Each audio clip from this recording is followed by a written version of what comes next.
guests today find themselves on both sides of the chastity belt. Now, their appetites run from the celibate to the insatiable. Take Rachel English, that nice lady in the purple, I guess, nice violet outfit. She lost her virginity over 2,000 men ago.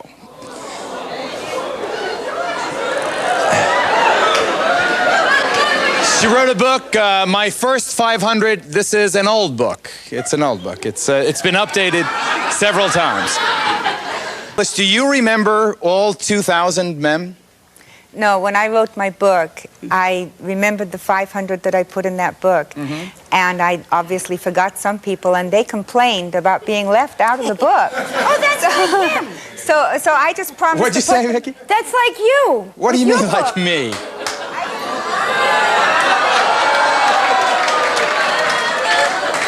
Or am I like a tight shoe? Is that what it is? Come on, leave me alone. I want to say one thing very, very important. You just said about the plague. Let's put on the table right now that it is wonderful to laugh about all of these issues of hugging and kissing and sex and virginity. We have to put on the table that today it's a different ball game. That's right. We have to say today. Note for the record, both sides of the panel are nodding in agreement with Dr. We have to say that we have to be very careful. There are widows and widowers. There are people who are divorced. There are people who have never been married. And today, single people do have a problem. There is no question about it. And so on glad your I'm not program, single one right can now. say it.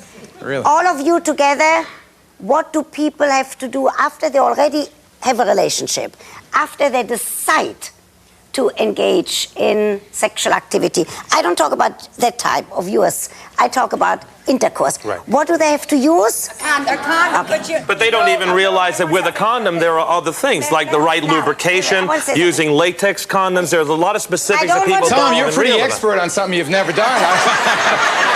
Read a lot? No. Stop. Let me, I want to quiz Rachel. Number 24, the producer that you slept with to stay on a picture that you were doing. Do you remember who that was?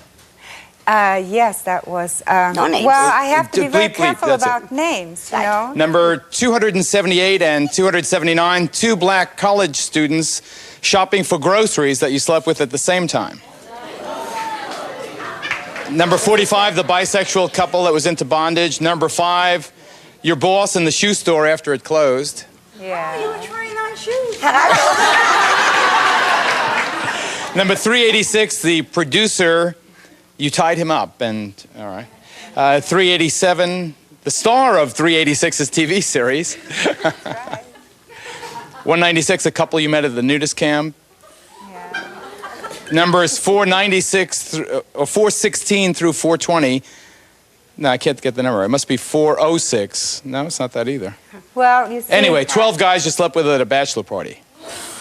I mean, you really have had quite an adventurous life, haven't you? Yes, I have. A good fantasy. For... Or a very good fantasy. Go ahead. Wait, did it really happen, Rachel? Or a very good fantasy, because... Dr. Ruth, we have to find out, did this really happen, Rachel? Yes, of course it really happened. And what happened, why it happened was, in the first place, the producer, I was an actress, and running around Hollywood, the casting couch routine is a true story. And so, you know, a lot of people just, you know, they come on to you, there's not a whole lot you can do, they promise you that they'll give you a job. And I got a lot of jobs that way. But then there was a lot of times I didn't get the job, too. But then I married a man that wanted to be a swinger and wanted to go to orgies and join sex clubs. And I personally had been a nudist since I was 14. I wanted to join a nudist camp. So we compromised. We joined a nudist camp and a sex club and went to both. And we went to parties on the weekends. There would sometimes be as many as 100 people at these parties, okay? And, you know, this is not something I did all by myself. And neither am I so unusual that, you know, there are just other people doing the same thing. Unfortunately, Dr. Ruth, they are still doing that stuff today. Now, I have not done anything like that in many, many years. I mean, when in the early 70s... Are you monogamous now? Yes. Vicky, are you monogamous, honey? I am serially monogamous. Serially monogamous, one after another. Vicky, are you monogamous? Geraldo, wait. Well, let's put it this way. I wouldn't say that, I'm involved with anybody. I'm not involved with anybody. You don't have to answer. You can plead the Fifth Amendment. I'm married, but I live with my boyfriend. Okay, wait. I want to say, Geraldo, as you know, I'm old-fashioned and a square. Oh, I didn't know that at all. No, I didn't know that.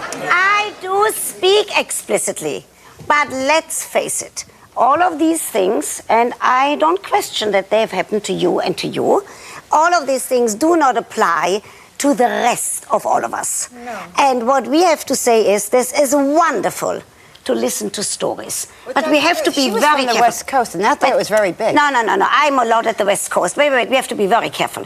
For most people, and I hope for you here, that as of tonight, you are going to go out there, you are going to open your eyes wide, especially those beautiful black ones here, and you are going to find yourself a partner, and you are going to have the best sex possible with that partner, because that's what it's really all about. I'm not going to do that, Dr. Ruth. I'm not going to do that for one reason. Vamps versus virgins. Dr. Ruth's in the middle of focus of this edition of Geraldo.